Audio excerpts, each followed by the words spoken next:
السلام عليكم حبايبنا الحلوين. راح أسوي اليوم مقلوبة بطريقة مختلفة. أول شي نحضر التمن، أغسله وأنقعه وأنقع الزعفران وأبدي أسوي بالحشوة.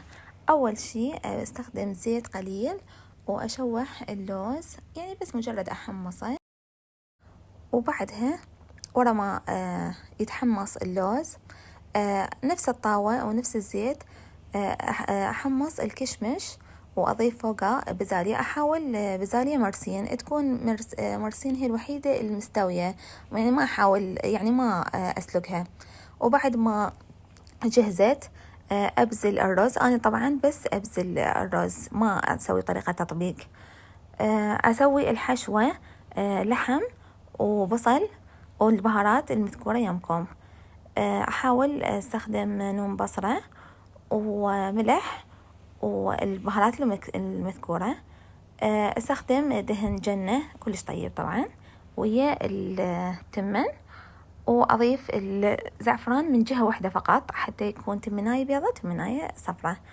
وبعدين أرتبها طبقات، طبعا بدون نار أرتبها، بس مجرد أنه تكون حارة الطبقات على مود تاخذ قالب. أوكي، أرتبهن كما موضح بالشكل يمكن. ووراها آخر شي نضيف طبقة التمن آخر شي، بس نحاول إنه نضغطه على مود ياخذ الشكل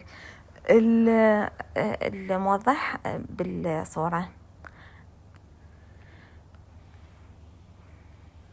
إن شاء الله يعجبكم. لا تنسون الاشتراك واللايك حبايب، وإن شاء الله حتى يوصلكم كل فيديو جديد. أحبكم هواية،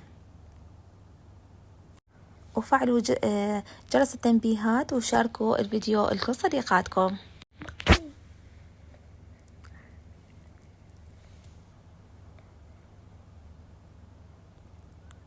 ما شاء الله صار كلش حلو.